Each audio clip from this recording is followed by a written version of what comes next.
Hi, I'm Rahel. I'm a movement teacher and dancer based out of Vancouver, Canada, and this is my tutorial for Yummy Ummies, aka irresistible internal pelvic circles for Raksharki or belly dance, but that's a little less catchy. So first I'm going to demonstrate a basic approach to the movement just to kind of get you started. It's good if you're newer to dancing and it's a good way to approach the movement, but it can leave out some necessary details. So then for once you get used to that or for the more experienced dancers, I'll show you some specific isolations which are going to make the movement safer and juicier. And then I'm going to put it together in my special sequence, which is my secret for extra yummy ummies. This is all going to happen in one short tutorial, so think of this as a crash course, but I would love for you to join me for my ongoing in-person and online classes to study with me if you'd like to dive deeper into these techniques and more. So first we're going to start with basic posture as always. The feet are close together and slightly turned out. The inner arches lift up so you're not pronating the feet in, and relax the toes. Knees are soft. Pelvic floor, your P muscles, are engaged 10%. The pelvic wall pulls up and in to create a neutral pelvis and spine. The glutes are relaxed. Your hips are underneath or slightly behind your chest. The chest is lifted forward and up. The shoulders pulled back and down. Nice long neck. Relax your jaw and don't forget to breathe. So now imagine that your pelvis is a bowl. And we're going to be spilling water out of the bowl. So imagine the bowl is full of water. So we want to, this is going to be your right side, I'm mirroring you. So we want to bring the right side up to spill the water out of the left side. And that bends the left knee slightly. The right knee is still bent, but a little bit less. Then we're going to spill the water out of the back of the bowl, tucking the pelvis in, and then both knees are going to be slightly bent.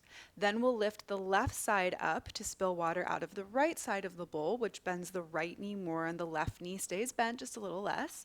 And then we'll release the pelvis forward to spill the water out of the front of the bowl. So we spill left, lifting right, spill back, tucking front, spill right, lifting left, and spill front, releasing. And then smooth it out, and that gives you your internal circle. Now, this works in theory, and it can get you there, but it's missing some details, and without those extra details, your circle can start to become a little bit skeletal and external, and it can start to pop in your hips a little bit or hurt the lower back. So we're going to take this basic rudimentary understanding of that bowl and spilling the water, and we're going to add some details. Okay, so let's add some technique. The part of the circle when we spill the water out of the back of the bowl, aka when your pelvis tucks in, let's go over that. So when we lift the pubic bone up, it's important that it goes up and in, so back. If it just goes up, it can actually make it look like it's coming forward as well, which can make your whole circle look a little bit thrusty, which isn't necessarily the look that we're going for. So we want to make sure that the pubic bone comes up and in, and the lower back gets longer and pulls back while you're spilling the water out of the back. We also want to make sure that we're keeping the glutes relaxed, because when you squeeze your butt muscles, it has a tendency to push the pelvis forward, which can contribute to that kind of 80s jazzercise circle that we're not going for. And it can also make your hips pop or click a little bit as you come around the front of the circle. So if you've had issues with that before, squeezing the glutes might be the culprit. So we want to isolate the pelvic wall, these muscles in the front of the pelvis, to pull that pubic bone up and in, keeping the glutes relaxed, and make sure the pelvis is moving back. Then, when we spill the water out of the front of the bowl, so that release part, this is where people tend to hurt their lower back. So it's really important that you don't release completely. You don't just go bleh and kind of let the whole pelvis spill out, because now there's no support for the lumbar spine, for the lower back. So we want to make sure that the pelvic floor, the P muscles, and the pelvic wall stay engaged about 10%. So you're only releasing part way, and there still is this containment and support for the lower back. And make sure you're not pushing or contracting through the low back. So increase your range of motion for that up and in part, the spilling the water out of the back part, so that you don't need to release as much and still get a nice contrast of your circle without sticking the booty out. So once you've mastered and gotten more comfortable with that pelvic isolation, the secret ingredient to my Yummi Ummies is the psoas isolation.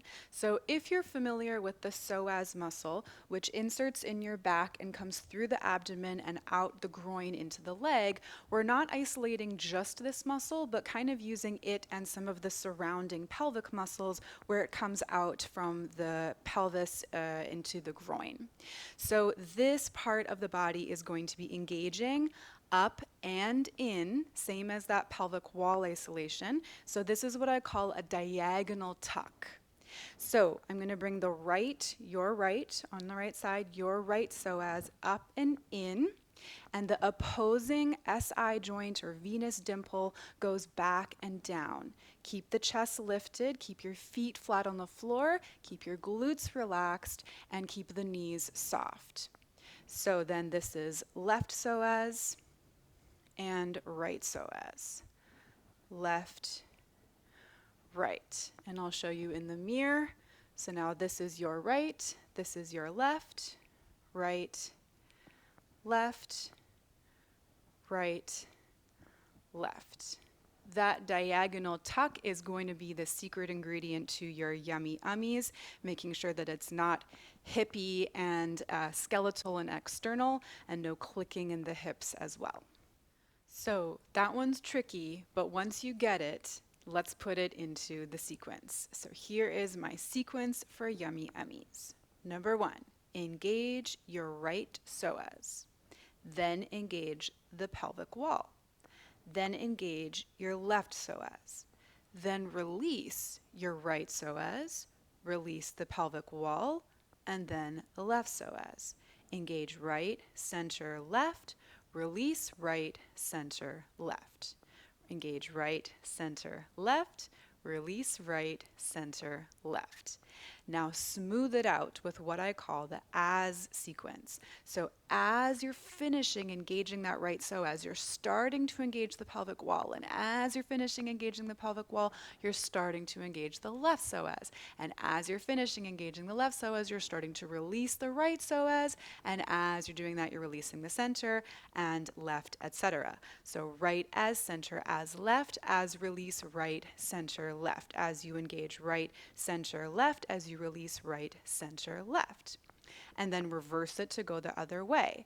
So we're going now left to right. When we go to the right, it's clockwise. When we go to the left, it's counterclockwise. So now let's go clockwise, left, center, right, left, center, right, engage left, center, right, release left, center, right. Pelvic floor is squeezing with that pelvic wall. Glutes stay relaxed using all of the technique that we talked about before for that pelvic isolation and the psoas isolations. It's like a zipper that zips up and then unzips from the same direction. Here it is in the mirror so you can see from the back. So now this is right and this is left. So going counterclockwise, right to left, right to left, right to left, and then going clockwise, left to right, left to right. Glutes relaxed. Make sure your chest is lifted, shoulders down. Breathe, heels on the floor, relax your toes, and enjoy it. A handy tip is to push the upper belly out a little bit in that in part. So when you're engaging the pelvic wall in, push the upper belly out a little bit, and this will help to contrast any tendency for that mid-waist to contract. So then it looks like the ummies happening in the pelvis and not in your waist, right? So we want to drop it down low and not have it happen in the center. Imagine you're grinding spices with your pelvis. So it's this sort of grindy motion. And then once you get comfortable with it, try to layer a chest shimmy on top, and you can travel with it. The more you use the techniques from the video to isolate the move into the pelvis, the easier it is to layer with other things. Please don't hesitate to reach out if you have any questions or comments. Remember to be nice to yourself and have fun with it. Thanks so much for watching. Feel free to check out my website, racheldance.com, for more info on me and my classes. I'd love to hear from you. Till next time.